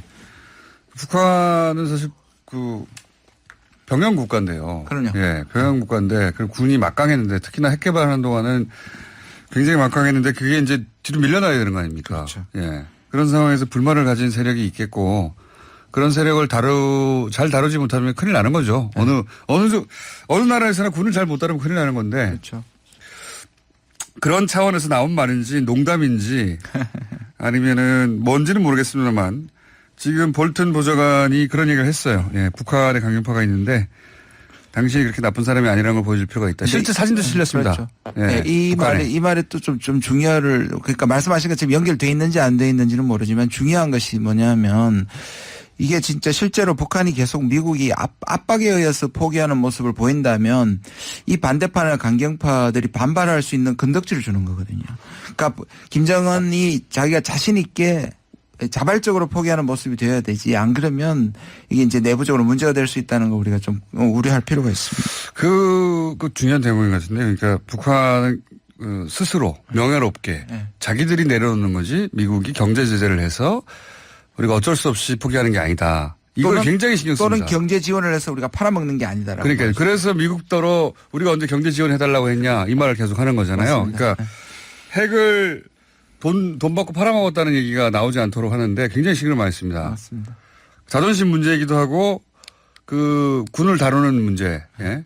군에서 예를 들어서 당신들 지금 김정은 정권이 힘들게 개발해 놓은 선대로부터 힘들게 개발해 놓은 무기를 지금 돈 받고 팔려고 한다. 이런 소리를 그 북한 군부 내에서 퍼뜨리고 하게 되면 곤란해지죠, 굉장히. 그렇죠. 예. 아무리 북한이 김정은이 그 정책 전환을 급하게 자기 마음대로 하는 것 같이 보이지만 그거를 반드시 북한에서는 이념적으로 원칙적으로 정당화하는 논리를 해야 되거든요. 말이 되게. 예. 예.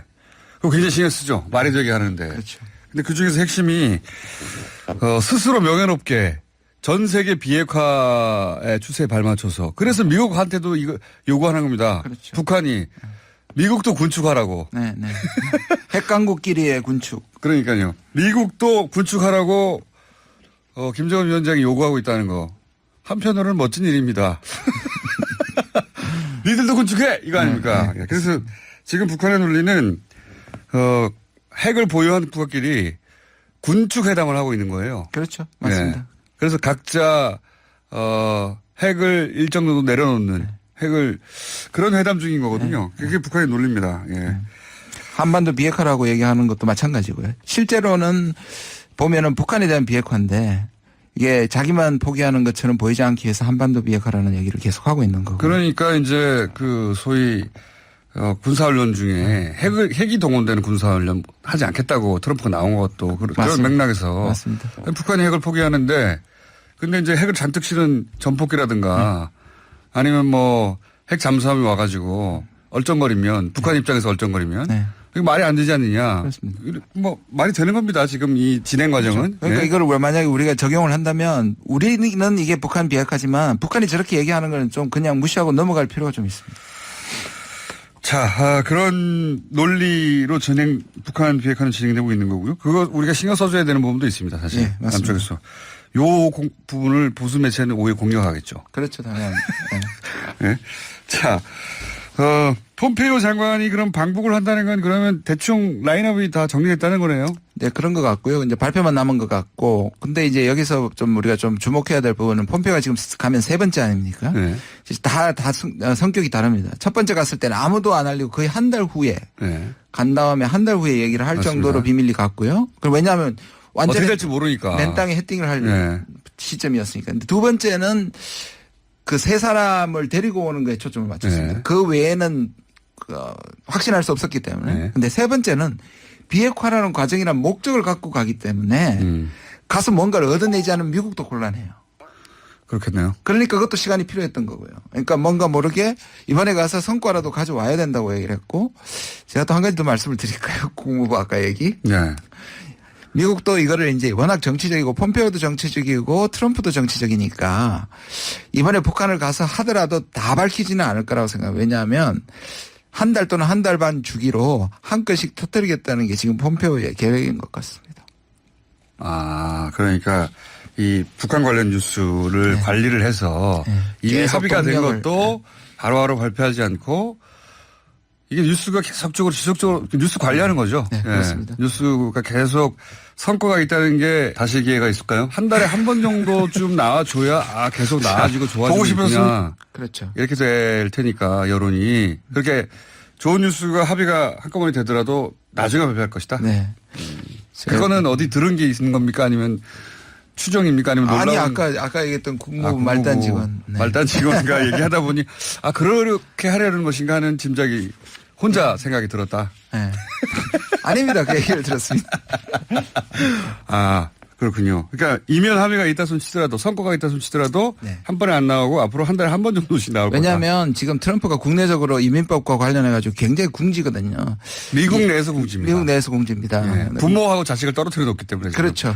그게 근데 화면에 나가서 거기에서 상당한 곤란을 겪고 있는데 뭐 그럼에도 불구하고 이 부분에 대해서는 그러니까 미국이 일단 경제 지표가 좋거든요. 네. 그렇기 때문에 지금 얼마 전에 이제 한 2년 시점이 됐을 때 1년 반 2년 시점이 됐을 때 그 지지율을 비교해 보니까 트럼프가 결코 이전의 대통령하고 별로 낮지도 않다. 네. 플러스 트럼프에 대한 샤이 트럼프가 있기 때문에 샤이 트럼프라 하면 트럼프 지지를 밝히는 걸 부끄러워하는. 부끄러워하지만 실제로는 지지하는 네. 한 5% 정도를 플러스 알파를 해야 된다고 보통 얘기하거든요. 네. 지금 45%까지 나오니까 50% 정도 나오면 괜찮은 거죠. 50%면 괜찮은 거죠. 네. 네. 괜찮은 거고 특히 중요한 지표가 보니까 공화당 지지자들. 네. 공화당 지지자들의 트럼프 지지가 굉장히 높아요. 네. 네. 그러니까 그 정당 지지자들의 충성도 굉장히 높은 축에 속하더라고요. 그렇죠. 예. 근데 이제 그 충성도 높은 지지자들이 우리 입장에서는 과거에는 굉장히 마음에 안 드는 세력이었는데 복음주의자라든가 예. 아니면은 뭐 백인 남성 중에 그 인종주의에 가까운 KKK라고 사람들은 해요. 네. 그런 사람들의 지지가 우리한테는 굉장히 부정적으로 보이는 지지였는데 지금은 트럼프 지지의 그렇죠. 중요한 축이어서 트럼프가 굉장히 충성스러운 하드코어 지지자들입니다. 우리 입장에 현재는 다행이죠. 네. 예. 참고로 전 세계적으로 트럼프는 미움을 받습니다. 네. 우리나라를 제외하고는. 예, 그렇죠? 그렇습니다. 제가 지난 2주 동안 세계를 돌아왔는데 결론이 이겁니다. 트럼프를 좋아하는 나라는 이스라엘과 한국뿐이다. 그리고 트럼프와 김정은을 동시에 좋아하는 나라는 한국밖에 없다. 그건 너무 당연한데. 그러니까 그 유럽, 미국뿐만 아니라 미국 내의 주류 언론들이 트럼프를 공격하는 건 뭐 여러 차례 다뤘는데 유럽도 트럼프에 대한 비토가 장난 아닙니다. 보면. 네, 지금 제가 직접 듣고 왔는데요. 베를린이라면 우리한테는 상당한 진보적인 인사들이 어려울 때 가 있었던 곳이고 동백림 사건의 네. 장소고 그런데 진보적인 도시죠. 평균적으로 그렇죠. 말해서. 통일을 하고 나서 이 화장실 갈 때하고 나올 때하고 지금 달라진 게 뭐냐면 제가 굉장히 많이 비난을 받았습니다. 한국 사람들 너무 감정적이다. 트럼프를 어떻게 믿느냐 그러니까 이거죠. 트럼프를 어떻게 믿느냐. 저렇게 한마디로. 동맹국을 저런 취급을 하는. 특히 메르켈이 여러 번 당했지 않습니까? 거기에 대한 나토나 뭐 독일에 대해서 아주 뭐. 예. 그래서 제가 또 그랬습니다. 아니 당신들 통일도 다 정서라는 게 굉장히 크게 작용했는데 이제 통일됐다고 객관적으로 보라는 얘기 너무한 거 아니냐. 제가 그렇게 얘기하고 왔습니다. 하여튼 뭐 유럽에서 트럼프 인기는 바닥이라고 보시면 됩니다. 네, 그렇습니다. 예.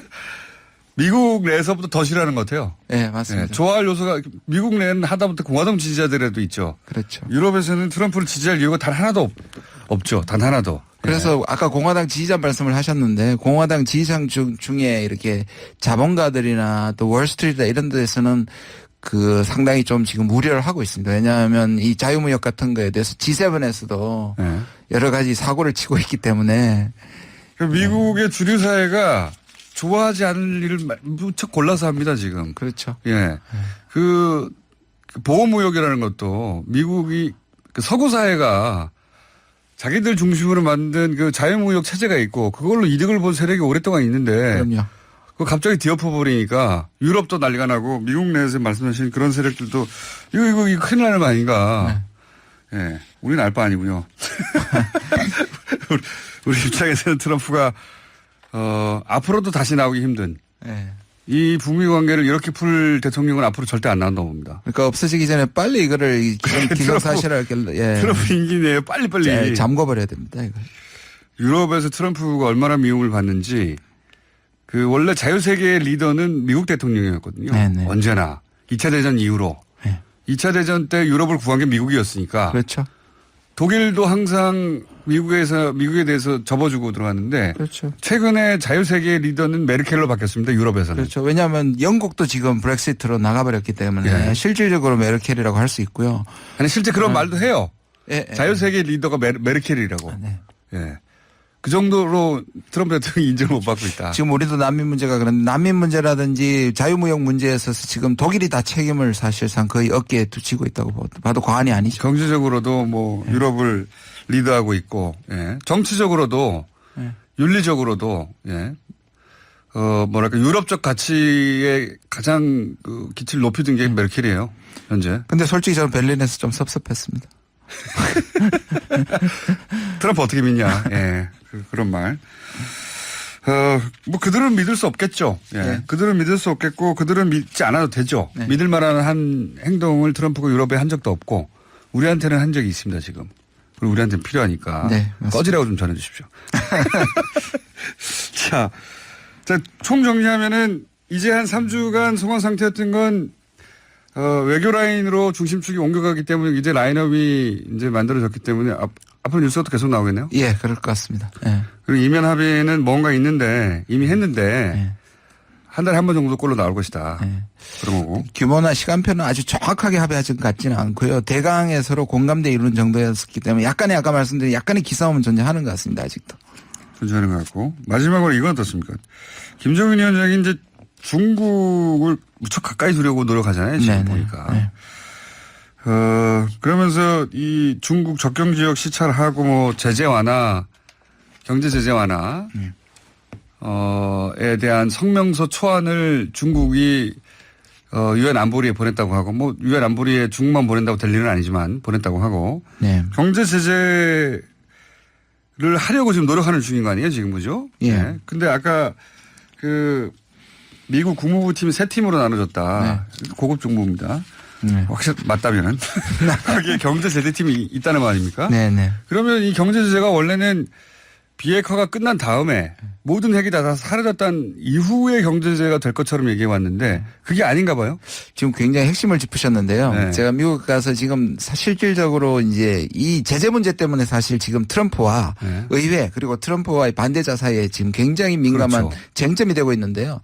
트럼프는 기자회견 때 20% 정도 진행되면 비가역성이 있고 맞습니다. 그 말은 제재까지는 연결 안 했지만 제재를 풀 용의가 그 시점에 맞습니다. 있다는 100%가 아니어도 풀 수 있다는 얘기를 했어요. 그런데 처음으로. 제가 이제 코리 가드너라고 그 상원의 이제 6입니다. 공화당 6인데 의회의 입장을 대변하면서 한 얘기가 뭐냐 하면 100% 안 되면 제재 해제 안 된다. 이게 그렇죠. 이제 이쪽에 의회를 비롯해서 이쪽 의견이니까 자, 이 지점에서 그러면 저는 원칙을 얘기한다고 생각해요. 만약에 그런데 20% 정도에서 만약 제재 완화를 받으려면 북한이 상당히 미국 내부에게 좀 성의를 보일 수 있는 조치가 나와야만 탄도미사일 정도 해체한다든가. 그렇죠. 그걸 네. 가지고 트럼프가 제재를 미국 내부에 설득시킬 것이다. 완화를. 네. 아마 그런 그림으로 갈 것 같습니다. 그렇군요. 그러니까 100%가 아니어도 주목할 만한 성과 20%라는 표현을 썼죠. 트럼프는. 네. 20% 정도 되면 그럼 뭘로 20%를 삼을 것인가 기준이라는 건 없는데. 그렇죠. 그게 중요한 20%여야 되는 네. 거죠. 그러니까 그게 누가 들어도 네. 그 일반 시민이 들어도 뭐 큰 변화가 있다 정도 되는 게 나와야 되는데 그게 핵탄두나 또는 몇 ICBM. 개 또는 네. ICBM 몇 개. 네. 뭐 이 정도가 되면 경제 제재가 그러니까 앞으로 2년 반 후가 아니라 내년에다. 조건부 해제가 되겠죠. 내년이라도 있을 수 있고 그런 얘기가 됐으니까 뭔가 이게 중국하고도 얘기가 지금 중국이 벌써 중국은 이미 지금 실질적으로 풀고 있습니다. 그러니까요. 네, 접경 지역에. 뭐가 이게 됐다는 얘기예요, 그죠? 뒤에서. 예. 왜냐하면 북한이 2년 반 후에 경제제재 풀면 그때는 5개년 계획 끝난 다음인데요. 그럼요. 어떻게 해요? 5개년 계획은 5개년 이내에 성과가 나와야 되는데 그러자면 올해라도 경제제재가 풀려야 되는 거 아닙니까? 그렇죠. 예. 그 경제제재가 우리가 생각하는 것보다 훨씬 빨리 풀릴 수도 있겠다. 그래서 앞으로 3, 4개월이 진짜 중요합니다. 네. 그래서 저희가 요 코너 끝나고 나서 이제 미국 시민참여센터 김동석 상임이사하고 전화 연결하려고 하는데 이러려면 의회 분위기가 또 바뀌어줘야 되지 않습니까? 미국에. 네. 미국의 의회가 100% 아니면 안 된다고 하는 강경 일반도에서 그 교민들 사회를 자꾸 그렇죠. 교민들 사회에서 이제 이 지역구 의원들 니네 그러면 안 된다고 해서 해줘야 되는 상황이죠. 그리고 또 일본 로비가 굉장히 많이 들어가 있습니다. 의회 쪽은. 그래서 그러니까. 일본이 이걸 또 방해 공작을 하고 있는 부분이 좀 존재합니다. 그건 항상 그래갖고. 네. 예. 자, 오늘 여기까지 듣고, 경제 제재가 생각보다 빨리 풀릴 수도 있다. 네. 그리고 폼페이오 갔다 오면 큰 뉴스가 있을 텐데 큰 뉴스는 한 달에 하나씩 잘라서 나올 것이다. 최근 아마 7월 4일에 뭐가 나올 것 같습니다. 7월 뭐 4일. 유해 송환일 수도 있고 플러스 알파. 네. 왜냐하면 7월 4일마다 뭘 보냈냐면 미사일을 쐈기 때문에 자주 이번엔 뭔가 선물을 쏘지 않을까. 자, 김준영 교수님이 미국에 가서 국무부 사람을 직접 만나고 많이 풀었습니다, 사실. 그러니까 만나고 들고 온 중요한 뉴스였습니다. 네, 한 달에 한 번씩 한다. 국무부 라인업이 지금 다 정리가 됐다. 세 팀으로 나눠졌다. 어디서 듣지 못한 뉴스. 왜냐하면 요새 안 부르거든요. 아무도 교수님을. 예, 저도 소강 상태입니다. 뉴스가 소강 상태라. 자, 오늘 처음으로 모셔가지고 좋은 뉴스는 다 빼먹었습니다. 자, 지금까지 김준영 교수였습니다. 감사합니다. 네, 감사합니다. 자, 귀국, 네, 상임이사, 김동석 상임이사에게는 귀국이죠. 미국에 돌아가신 이후에, 진척이 좀 있는지 짚어보겠습니다. 안녕하세요. 네, 안녕하세요. 네. 입니다. 2주 전에 이제 그 미국 교민들이 자신의 지역구 의원들을 움직여야 한다. 미국 의회가 움직여야 된다. 이런 말씀하셨는데, 혹시 귀국하신 이후에 뉴스 공장을 들은 교민들로부터의 반응이 좀 있습니까? 예, 반응이 있었습니다. 꽤 많이 연락이 왔어요. 아, 그래요? 의미 있는 반응들이 있었습니다. 연락하는 내용을 보면은, 중요성을 알고, 그 다음에, 또 의회에 공이 넘어갔다라는 것도 이해를 충분히 하시는 분들 반응이 있어서, 뭔가 가이드라인이 있으면은 함께 일을 할 수 있겠다, 이런 기대를 가졌고요. 또 한 가지는, 아직까지 이제 미국에서 이 남북미 지금 이 정상들끼리 만나서 그 한반도 평화체제를 만드는 거에 대한 이런 흐름에 대한 이해가 아주 없는 분들이 많아요. 그러니까 뭐나 하면은, 이 뉴스공장 청취하시는 분들 중에서도 그런 옛날 생각을 갖고 계신 분들이 있는지, 한켠에는 트럼프가 분명히 김정은에게 속고 있는 게 분명한데, 의원들한테 그 얘기를 해야 되는 이런 분도 있었고요. 그다음에 북한 인권 문제 제기하지 않고서 그거 개선되지 않고서 북한을 열어줘서는 안 된다. 이런 것도 대단히 좀 혼란스러운 부분도 있고서요. 어떻게 이런 부분들을 결집해서 돌파를 해야 될까 고민도 많아졌고요. 여하튼 간에 이런 그 옛날 의견은 많지 않고 대개 이제 미국 한인들이 미국 의회를 움직여야 된다. 직접 행동을 해야 된다. 한반도 평화체제를 위해서는 우리가 꼭 해야 된다. 이런 그 인식, 이런 그 결의가 있다고 할까? 그런 그 반응들을 좀 많이 봤습니다. 그러니까 미국은 특히 미 행정부가 할 수 있는 일과 미 의회가 할 수 있는 일이 명확하게 구분되어 있고, 그리고 미 의회 힘이 굉장히 강해서 결국 수교 단계 이 정도까지 조약 이런 문제는 결국 미 의회가 움직여야 되는데, 그건 방법이 그 교민들이 자기 지역구 의원들을 움직이는 게 가장 좋은 방법이다, 이렇게 제안을 하신 거 아니겠습니까? 그렇습니다. 지금 의회가 두 가지가 있죠. 하나는 트럼프 대통령이 북한과 관계를 풀어나가는 것에 대해서 이렇게 믿음을 가질 수 없다, 이렇게 이제 하는 분위기고, 또 한 가지는 트럼프가 하는 일을 무조건 반대하는 것. 좋은 일이고 의미 있는 일이지만 트럼프한테 그 크레딧이 가기 때문에 싫다 뭐 이런 의원도 직접 만나는 게 어렵지 않거든요. 그러니까 이런 것들을 돌파하려면은 지금 정확한 상황들을 가지고서 미국 시민인 당신들 지역구에서 세금 내고 살고 있는 우리는 지금 하고 있는 한반도의 평화를 만드는 일에 너무나 중요한 일이고 이걸 전달하는 것 지금이 바로 그때라고 봅니다. 방금 말씀하신 이야기 잘 안 들렸는데 마지막 대목이요. 사실 이 풀뿌리 유권자가 자기 의원을 만나서 얘기하는 거는 이걸 이제 시민 로비라고 하니까 아주 정확하게 전달을 하는 게 중요합니다. 그렇기 때문에 지금 의회에 있는 대다수 의원들이 트럼프에 대한 믿었지 못한 것들 그리고 트럼프가 하는 일을 무조건 반대하는 이런 분위기를 탈피할 수 있도록 지역 시민이 조금만 도와주면 되는데 그게 이제 지역 국민들의 정확한 의견을 전달하는 거니까 한국 사람들이 한반도의 평화 만드는 거에 이거는 분명히 우리가 원하고 우리가 간절히 요구하는 거다라는 정확한 메시지를 전달하는 게 중요하다. 이런 내용입니다. 그러면 이제 구체적으로 그 미 상원에서 이런 문제 결정하잖아요. 상원 외교위원회 사람들은 뭐라고 합니까? 만나보셨는지 최근에? 네, 마침 그때 제가 서울 스튜디오 가서 그 뉴스공장 출연하고서 막 부랴부랴 들어왔습니다. 왜냐하면 22일 날 이 상원 외교위원회에 지금 총 그 주도하는 분입니다. 지금 상원 외교위원회가 핵심인데요. 예. 상원 외교위원회 위원장이 거의 공석입니다. 왜냐하면 그 바코커라는 위원장이 트럼프 대통령하고 불화 때문에 그냥 리타이어 선언하고 별로 일을 안 해요. 그러니까 그 민주당 간사하는 분이 예. 그 콜로라도 지역구에 있는 코리 가드너라는 예.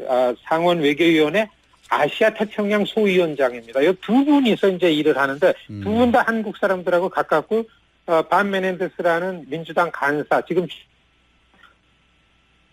여보세요? 전화 연결이 여보세요? 끊었다가 다시 연결해야 되나요? 예. 미국 현지 연결하고 있는데 지금 아마 휴대폰이어서 그런지 전화 연결이 좀 안 좋습니다.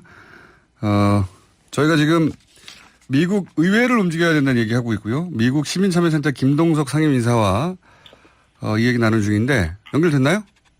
여보세요? 여보세요? 네네. 네네. 됐습니까? 예, 메넨데스인가요? 메넨데스요. 예, 메넨데스가 지금 민주당 상원 외교위원회 간사인데 이 사람을 만났다까지 말씀하셨어요. 네, 예. 이분이 상원 외교위원회가 핵심인데 거의 주도를 해요. 예. 상원 외교위원회 위원장이 거의 공석 같습니다. 그 바코커 위원장이 트럼프가 싫어서 리타이어 선언을 하고 별로 일을 안 하기 때문에 예. 그래요. 그 메넨데스 그 민주당 간사를 올해 선거 후원회 겸 해가지고 한인사에 초청해가지고 한 2시간 이상 만나서 얘기를 했어요. 그렇군요. 그 얘기한 내용을 들어보면은 첫째, 핵심은 자기가 이거를 총 주관하고 자기가 모르는 미국의 대외 정책 없다. 뭐 이런 얘기를 하면서 예. 왜 트럼프 행정부는 의회에 와서 이걸 소상하게 브리핑하고 의회 자문도 구하고 의회랑 같이 일을 해야 되는데 이런 걸 안 한다. 그런데 자기가 알기에는 지금서부터는 그게 가능한 기대를 하는데 이제까지 트럼프 1년 동안 국무부나 백악관이 참모들이 진영이 채비가 안 됐다.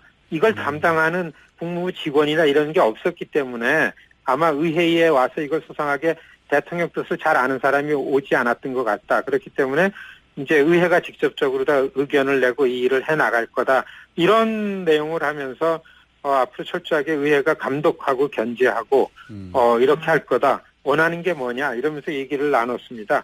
그 가운데서 핵심적인 얘기 하나가 뭐냐면은 의회도 환영할 만한 일이다. 전쟁이 아니고 외교적으로 풀어나가니까 좋은 일 아니냐. 그리고 판문점 회담에서나 싱가포르 회담에서나 이 북한의 비핵화라는 부분을 잊지 않고 강조해서 지적한 거는 이거는 굉장히 다행스럽고 환영할 만한 일이다.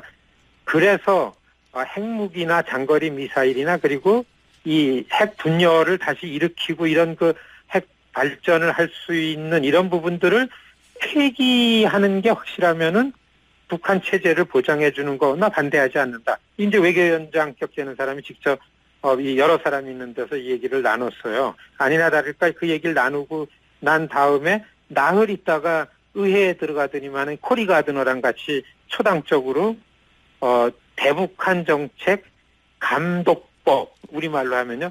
그런 법안을 상원 외교위원회에서 발의를 했습니다. 상정을 시켰습니다. 뭐 복잡한 내용 많은데 그날 한인들하고 얘기했던 내용도 거기 다 들어갔더라고요. 지금서부터 온 타임 때다. 미국에 있는 한인들이 의원들에게 우리들의 입장, 의견을 정확하게 전달해야만 하는 때가 이때 아닌가 이런 생각을 하게 됐습니다. 알겠습니다.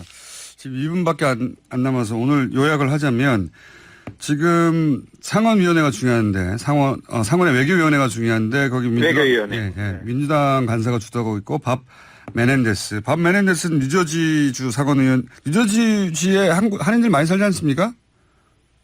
제가 당장 뉴저지 살고 있습니다. 네. 그래서 제가 불렀습니다. 예. 네, 상원의원 많이 살고 있는데 거기서 이제 메넨데스는 그 트럼프가 의회를 존중하지 않고 의회를 패싱하고 있는데 거기에 대해서 불만도 있고 그리고 그런 미팅 후에 법안을 트럼프 대통령이 대북 정책 관련해서 의회에 보고하라는 법안도 낸 상황인데 그러니까 우리는 이런 상원 의원들을 상대로 해서 우리 입장을 지속적으로 알리는 노력을 교민사회에서 해야 한다 앞으로 이런 말씀이잖아요. 그렇습니다. 그렇죠? 네. 그러면 이 방송을 듣고 적극적으로, 관심 있는 분들이 과연 어떤 식으로 조직해서 해야 될지는 이제 연구를 많이 하신 분이니까 이사님이 이 방송을 듣고 그렇습니다. 네. 본인도 참여 의사가 있으면 미국 시민참여센터로 연락을 하면 되는 겁니까? 그렇습니다. 이 의원들은 어떤 의원은 어떠니까 어떻게 얘기를 해야 되고 어떤 의원은 어떤 부분을 좀 도와줘야만 작동을 하고 이걸 연구하지 않으면 그냥 무조건 의원이라고 목소리를 냈다가 오히려 역효과 있는 부분도 많고 그러기 때문에 알겠습니다. 의회를 안 해보니까 굉장히 그 민감한 부분들이 있고 하기 때문에 반드시 의원들에게 이 부분 갖고 접촉